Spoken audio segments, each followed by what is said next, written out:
أعوذ بالله من الشيطان الرجيم.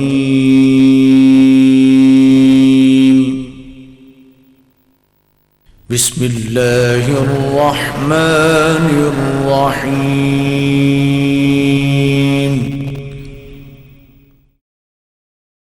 نحمده ونصلي ونسلم على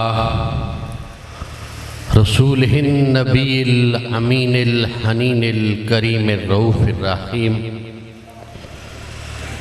أما بعد، قال الله تبارك وتعالى في كلام مجيد: أقيموا الدين لا تتفرقوا فيه. آمنت بالله صدق الله العظيم. اللهم صل على سيدنا ومولانا محمد وعلى آل سيدنا وأصحاب سيدنا ومولانا محمد وبارك وسلم عليه. حمد و ثنا کے بعد آج کا یہ سالانہ روحانی اجتماع جس میں تشریف فرما محترم حضرات علماء کرام اور بالخصوص ادارے کے محتمم حضرت علامہ مفتی محمد زبیر فہیم صاحب، صدر اتحاد المدارس العربیہ پاکستان، ان کے ادارے کے اساتذہ کرام، شیوخ، طلبہ، معاونین اور جتنے بھی وابستگان ہیں، سب کی بارگاہ میں ہدیہ سلام، عقیدت و محبت. السلام علیکم ورحمۃ اللہ وبرکاتہ. آج کا یہ اجتماع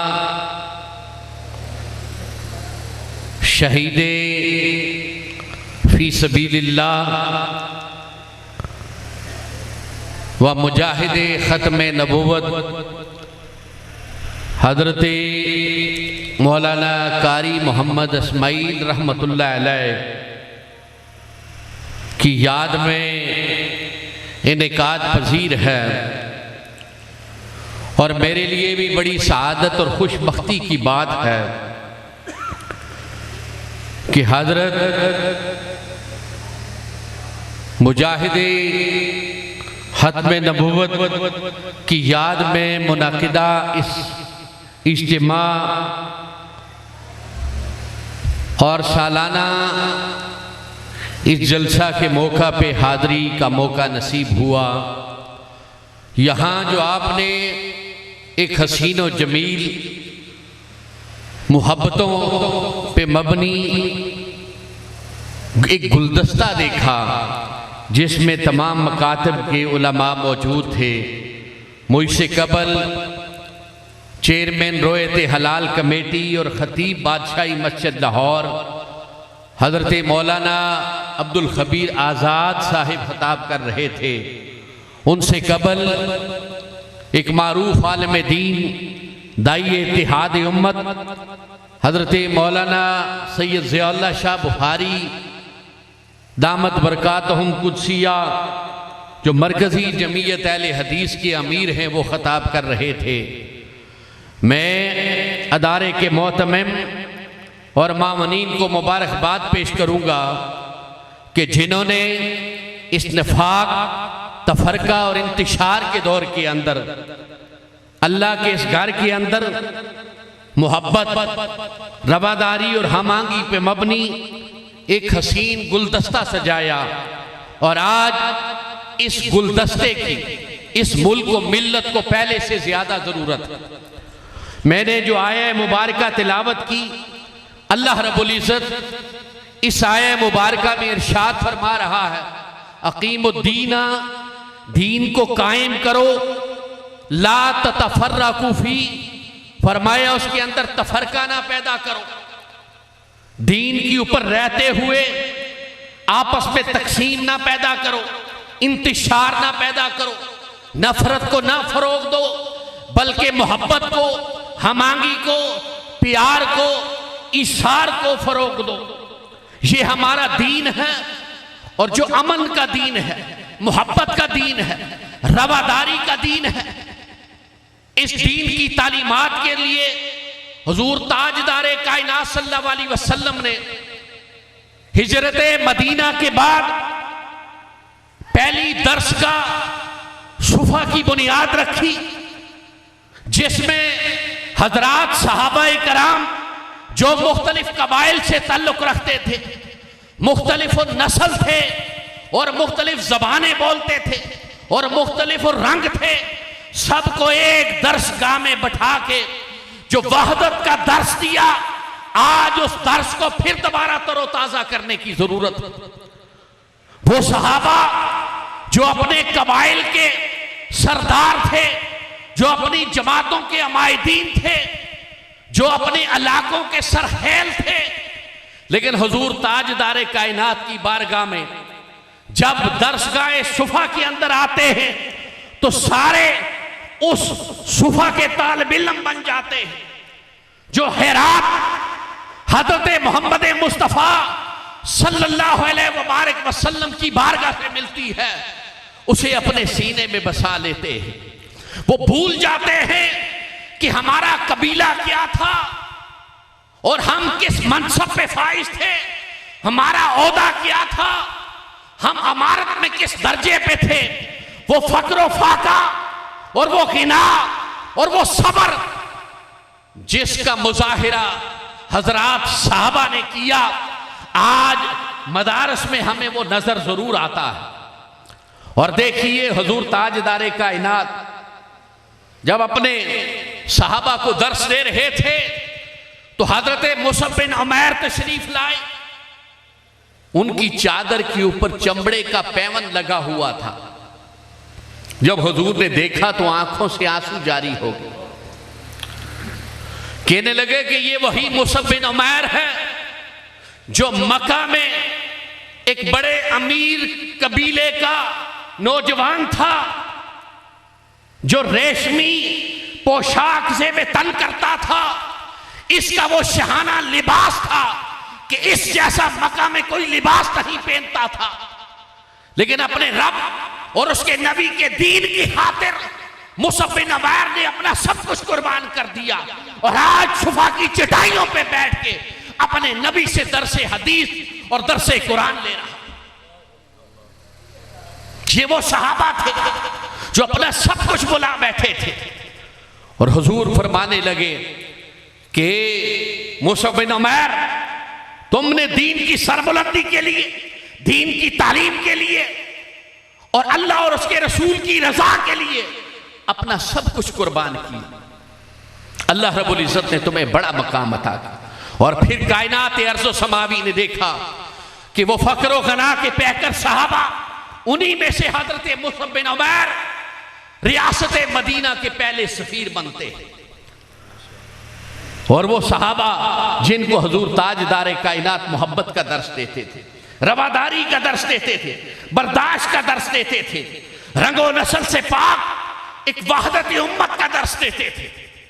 اور وہی صفا کا درس ہے جو آج امت مسلمہ تعلیم اور سبق کے طور پہ آگے امت مسلمہ کو دے رہی ہے. اور پھر دیکھیے کہ اگرچہ وہ صحابہ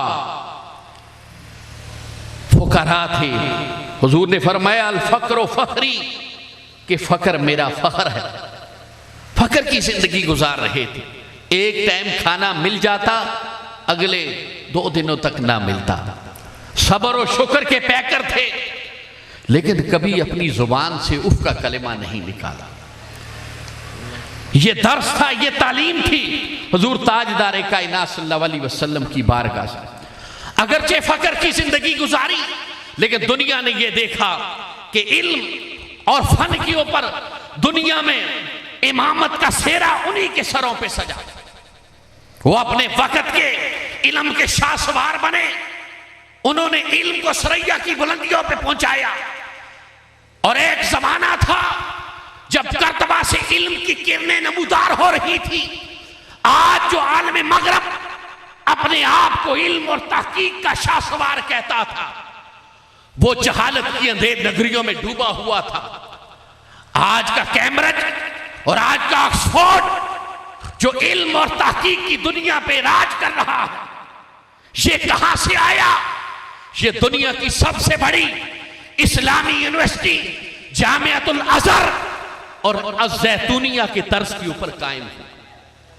جب مسلمان دنیا پہ عروج کر رہے تھے، علم کے اندر، تحقیق کے اندر، جب مسلمانوں میں وحدت تھی، جب مسلمان یکجا تھے، جب اتحاد، محبت اور رواداری کا میسج لے کے آگے بڑھ رہے تھے، جب ان کے اندر تفرقہ نہیں تھا، انتشار نہیں تھا، جب تقسیم نہیں تھی، جب کدورت نہیں تھی، تو مسلمان پوری دنیا کو علم کی خیرات بانٹ رہے تھے۔ دنیا کی تحقیقات اور دنیا کے سارے علوم اور دار فنون کے اوپر جو راج کرنے والے تھے، وہ مسلمان زعما ہوا کرتے تھے۔ اور حضور تاجدار کائنات نے پھر مدینہ کے اندر مہاجرین اور انصار کو جب آپس میں ملایا تو کہا، چاہے تم کس قبیلے سے تعلق رکھتے ہو، لیکن اب تم بطور مسلمان آپس میں بھائی بھائی، جو موحد کا درس دیا، جو رواداری کا درس دیا، جو بھائی چارے کا درس دیا، کہ فرمایا لوگوں اگر دنیا میں کامیابی چاہتے ہو تو آپس میں اتحاد قائم کر لو، اپنے رنگ و نسل کو، اپنے قبائل کو، اپنے علاقے کو، اپنی لسانیت کو بھول جاؤ۔ جب ان سب چیزوں کو فراموش کر کے تم وحدت امت کی لڑی میں اپنے آپ کو پرو لوگے تو تم کامیاب ہو۔ مسلمانوں کی جو کامیابی کا راز تھا، حضور نے صفا میں جو درس دیا وہ اتحاد کا درس تھا، اور فرمایا کہ اگر ریاست کو معاشی طور پہ مستحکم کرنا چاہتے ہو، کامیاب ہونا چاہتے ہو، دنیا میں معاشی برتری حاصل کرنا چاہتے ہو، فرمایا آپس میں بھائی بھائی بن جاؤ۔ موحد مدینہ کا وہ ایثار اپنے اندر پیدا کر لو، اپنی انا کو ختم کر دو، اپنی جھوٹی پہچانوں کو ختم کر دو، ایک وحدت کی لڑی میں اپنے آپ کو پرو دو، اور پھر دیکھو تم دنیا میں رہنے والے مسلمان کیسے دنیا پہ راج کرتے ہو۔ اور پھر دیکھیے حضور نے ریاست مدینہ کی خاطر میثاق مدینہ کس سے کیا؟ وہ مسلمان نہیں تھے، وہ یہود تھے۔ حضور نے یہود کے قبائل کے ساتھ بھی ایک میثاق کیا، ایک معاہدہ کیا، آپس میں بین المذاہب رواداری کی بنیاد رکھی۔ آج ہم کہتے ہیں ہم کسی عیسائی کے ساتھ کیوں بیٹھے؟ یہ عبدالخبیر صاحب بادشاہی مسجد میں عیسائیوں کو بلا لیتے۔ بھائی یہ حضور تاجدار کائنات کی سنت ہے۔ یہ کس کی سنت ہے؟ یہ حضور کی سنت ہے۔ حضور نے اس کی بنیاد رکھی، میثاق مدینہ، جس کے 63 آرٹیکل ہیں، اور دنیا کا کوئی قانون، کوئی ریاست آج تک اس کو ڈینائی نہیں کر سکتی۔ اس کی بنیاد باہمی رواداری پہ مبنی تھی، مذہبی رواداری۔ ہم آج مسلکی رواداری کے بھی قائل نہیں۔ آج کوئی مسلک کی بنیاد پہ اکٹھا ہو جاتا ہے تو کفر کے فتوے لگا دیے جاتے ہیں۔ حضور نے مذہب کی رواداری کی بنیاد میثاق مدینہ سے رکھی، اور پوری دنیا کو بتا دیا کہ یہ چارٹرڈ مدینہ، میثاق مدینہ مذاہب کو ایک کر دیتا، اور حضور نے اس کے اوپر سگنیچر کیے، سائن کیے، دنیا کو بتایا کہ میں بین المذاہب رواداری کے چارٹر پہ سگنیچر کرنے جا رہا ہوں۔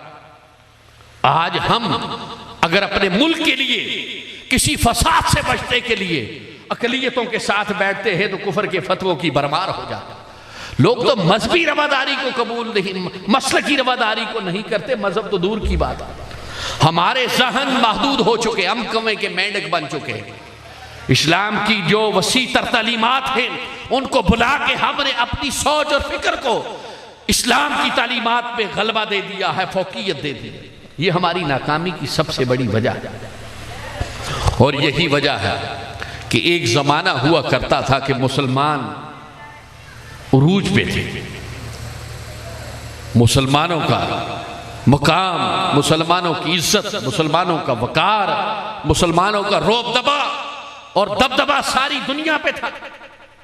لیکن آج ہمارے نفاق کی وجہ سے کہیں مسلکی تفریق ہے، کہیں لسانی تفریق ہے، کہیں علاقائیت تفریق ہے۔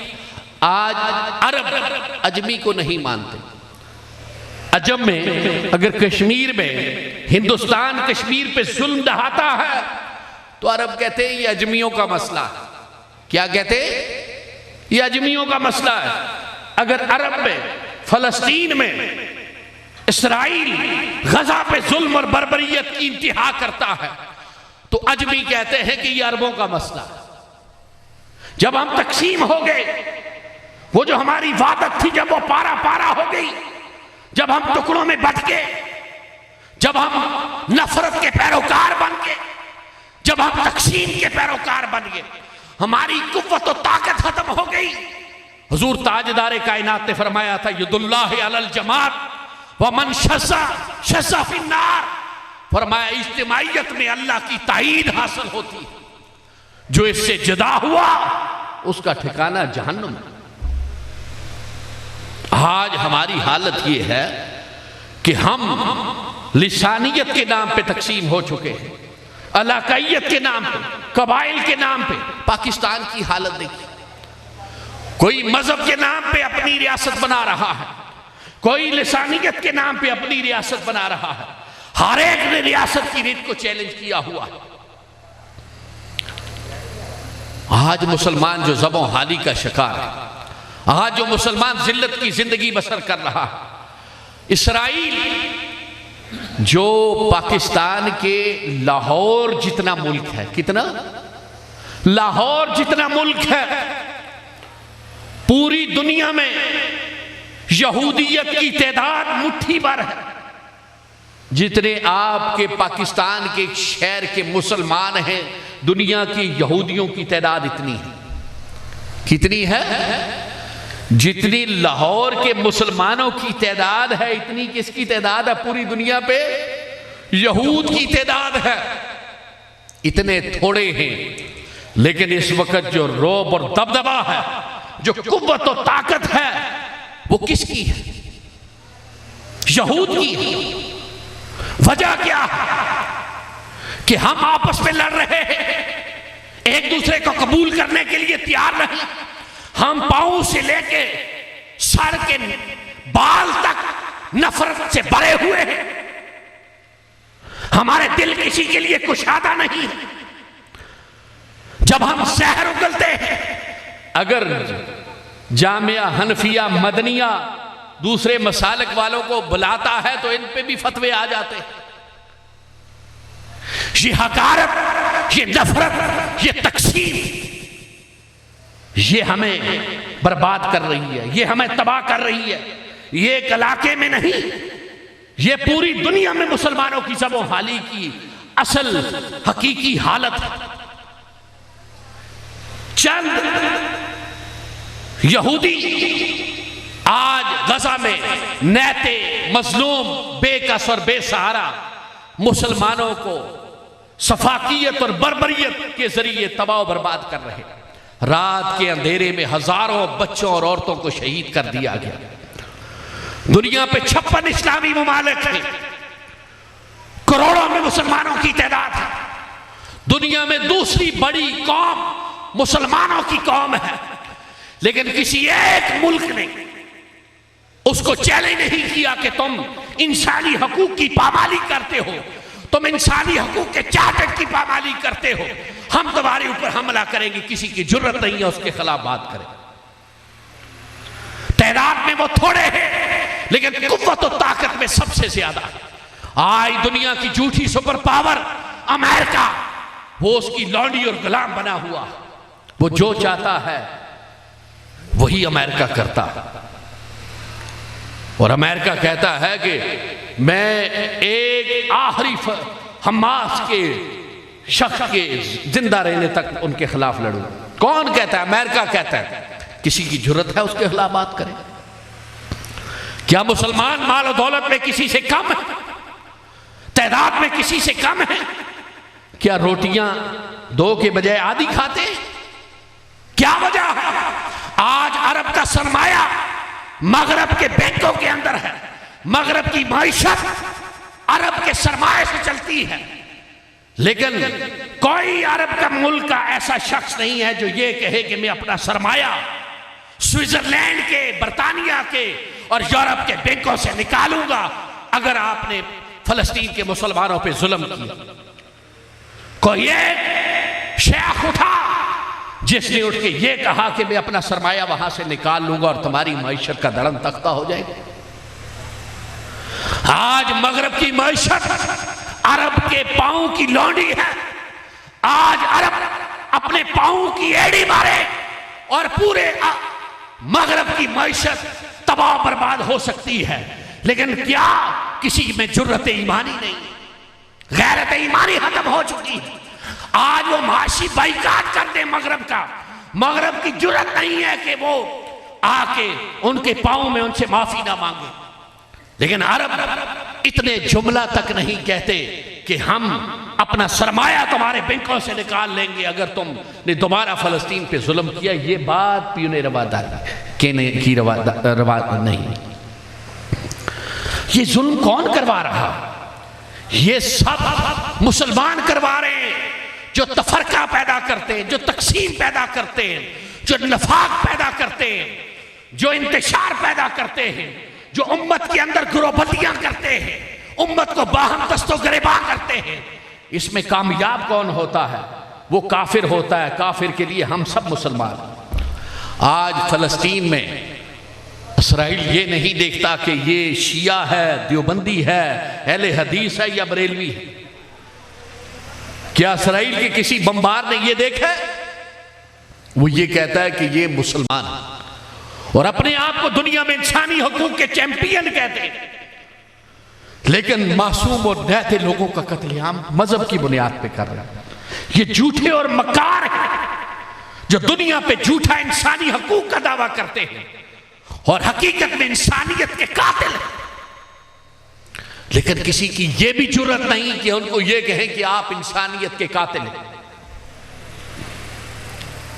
آج کہاں گیا وہ سوئٹزرلینڈ کا چارٹرڈ آف وومن رائٹس، انسانی حقوق کا وہ چارٹر جو ہر ملک کے لیے ہوتا ہے کہ اگر آپ نے کسی انسان کی جان لی تو آپ کے خلاف کیس ہوگا اور آپ کی رکنیت کینسل کر دی جائے گی۔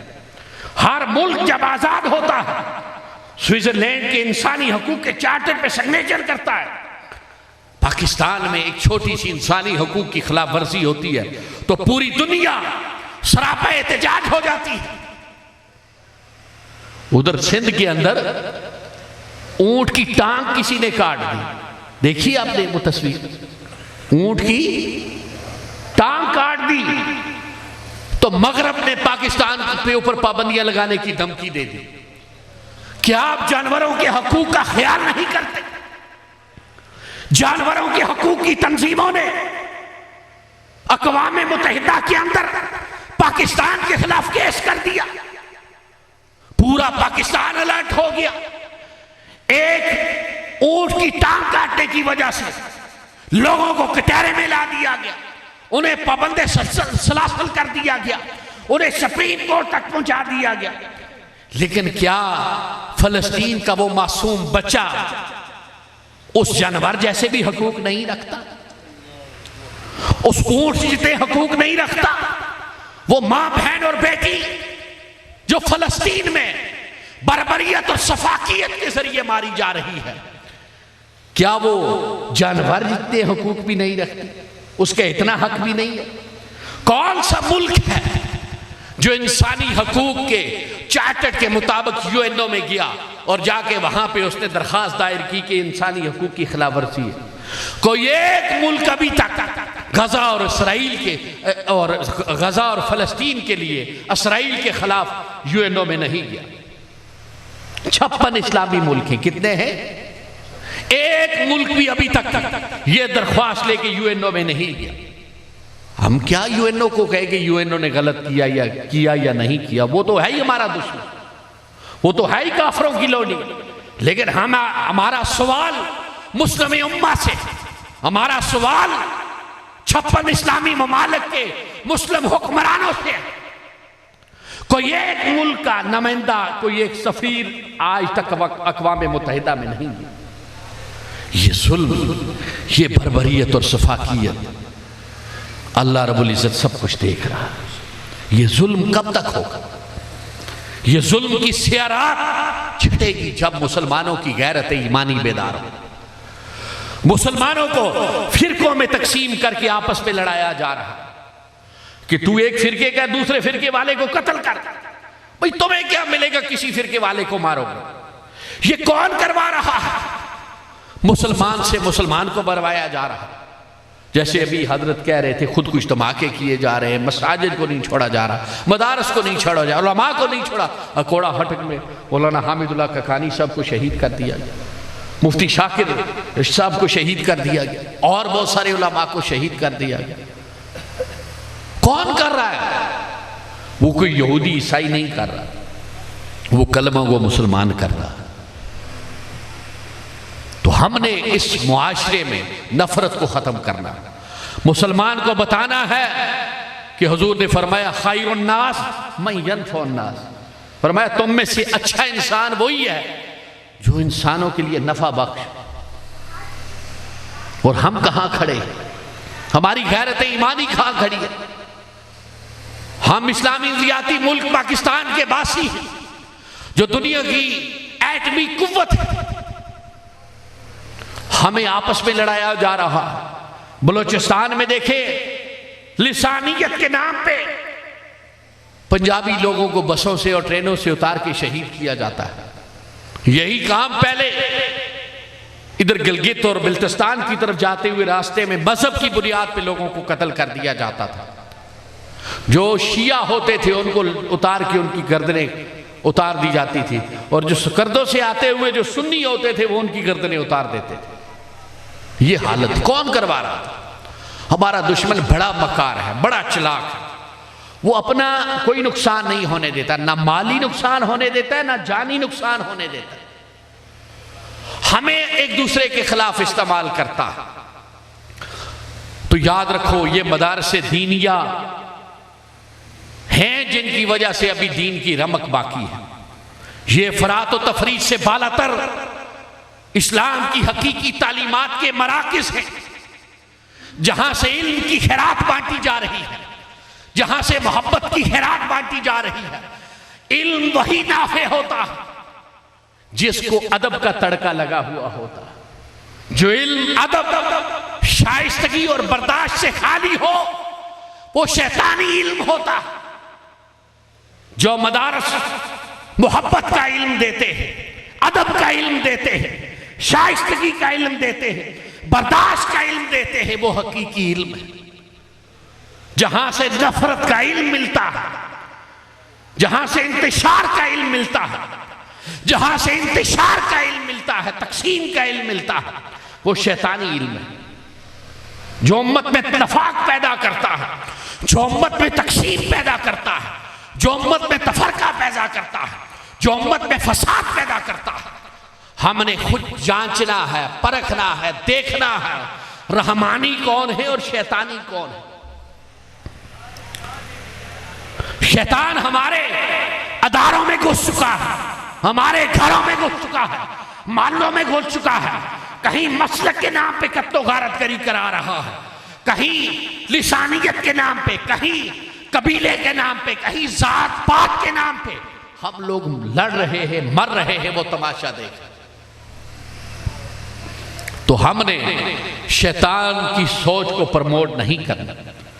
ان اداروں کو اللہ شاد و آباد رکھے۔ حضرت مولانا مفتی زبیر فہیم صاحب ہمارے دوست ہیں، دیکھیے ایک دینی بورڈ کے سربراہ ہیں۔ ہم ریاست میں مختلف ذمہ داریوں پہ بیٹھے ہوئے ہیں، قومی سطح پہ اتحاد کی بات کرتے ہیں۔ قومی سلامتی کا کوئی بھی فورم ہو، پاکستان کو کسی بھی ملک سے کوئی مسئلہ ہو تو قومی سلامتی کا جب اجلاس ہوتا ہے تو حضرت بڑی مثبت، بڑی تعمیری رائے دیتے ہیں، اور پھر اس کے ساتھ اتحاد بین المسلمین کے ممبر ہیں، اور اس طرح مدارس کی ریفارم کے جو نصاب ساز کمیٹیاں ہیں اس کے ممبر ہیں، امن اور رواداری کا جو مشن ہے اس ملک کا اس کے ممبر ہیں۔ حضرت کی بڑی گراں قدر خدمات ہیں، کیونکہ ہم مولانا عبدالخبیر صاحب ہم لوگ ایک ہی مشن کے سپاہی ہیں، اتحاد کی بات کرنے والے، رواداری کی بات کرنے والے، برداشت کی بات کرنے والے، ملک کی استحکام کی بات کرنے والے، ملک کی رواداری کی بات کرنے والے۔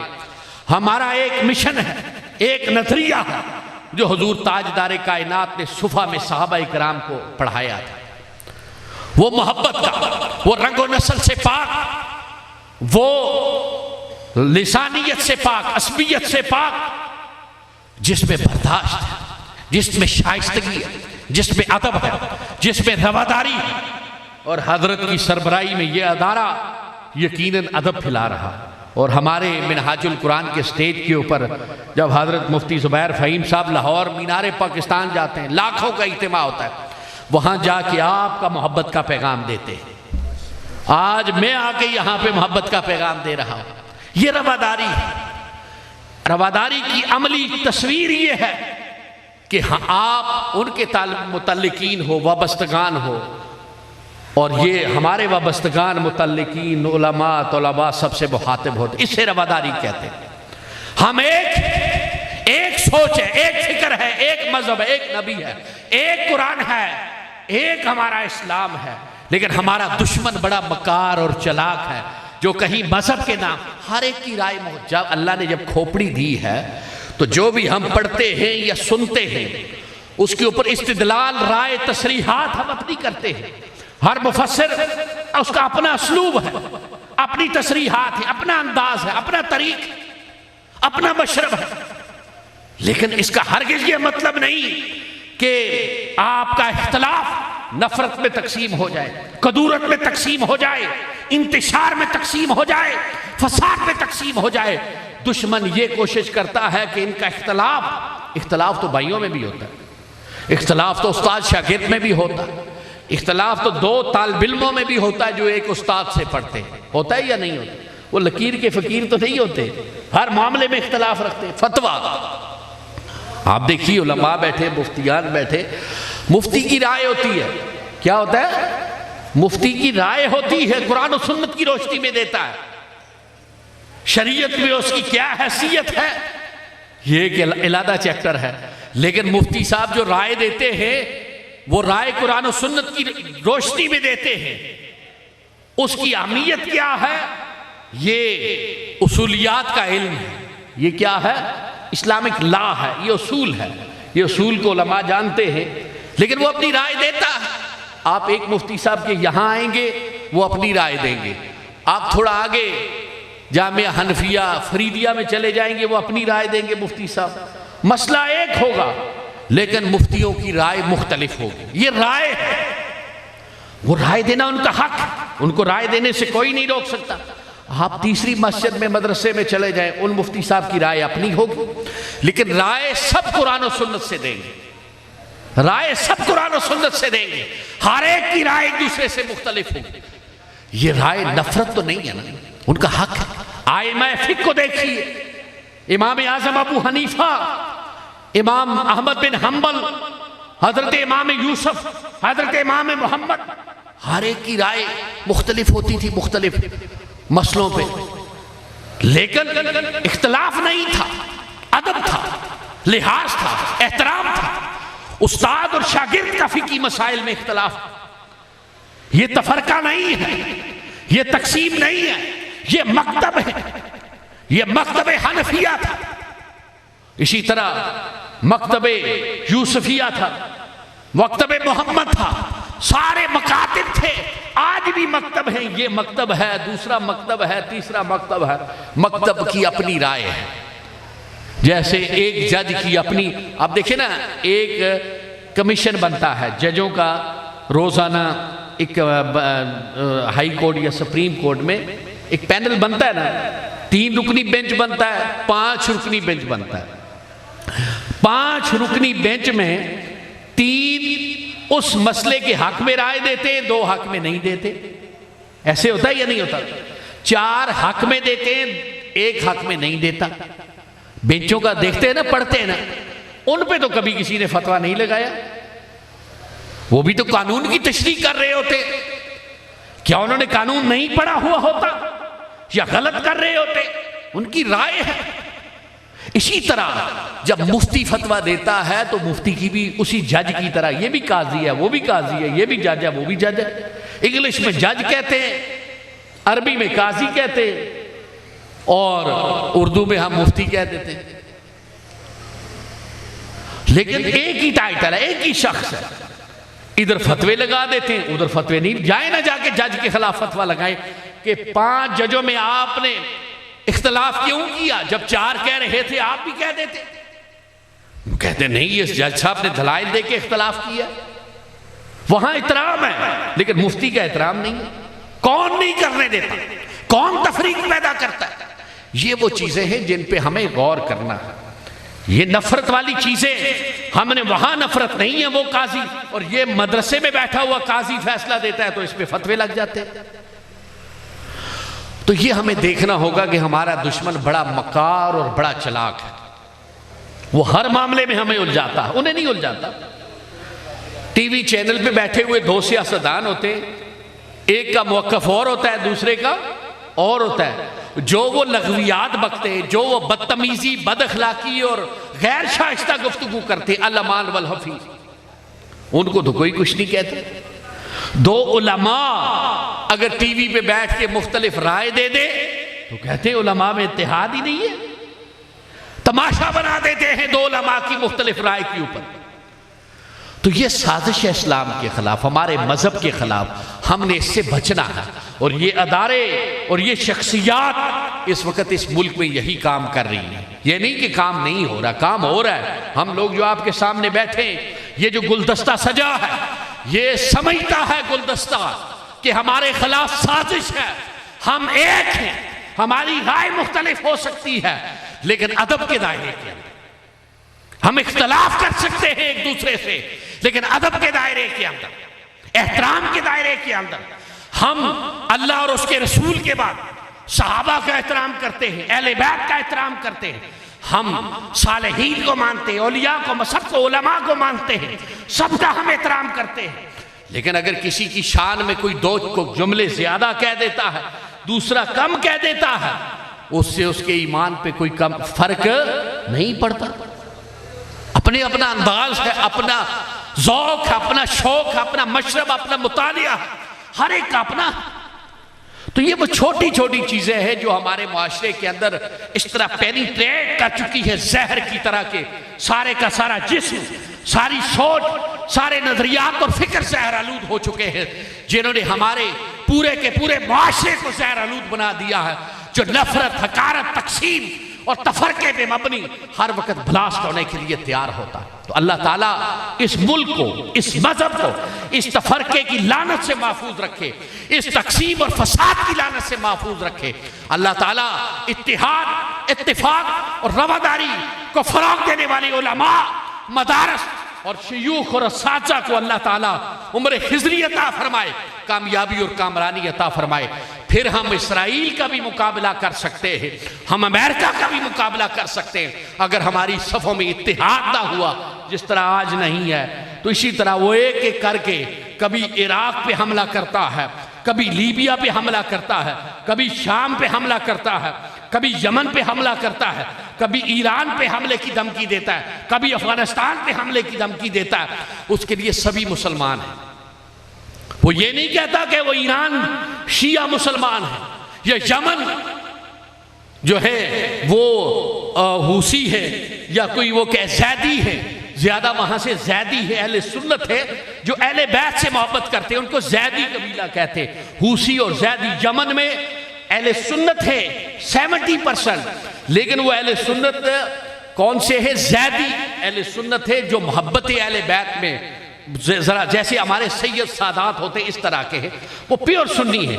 آج وہ یمن پہ حملہ آور ہونے کی کوشش کر رہا ہے۔ شام اسلامی ملک تھا جس میں اکثریت سنیوں کی ہے، وہاں پہ بھی حملہ آور ہوا اور کہا کہ سنیوں کو کہا تم میری مدد کرو، میں شیعوں کو مارنے لگا ہوں۔ تو ہم نے کہا ٹھیک ہے مار دو، ہمارے کچھ لوگوں نے اس کو سپورٹ کیا۔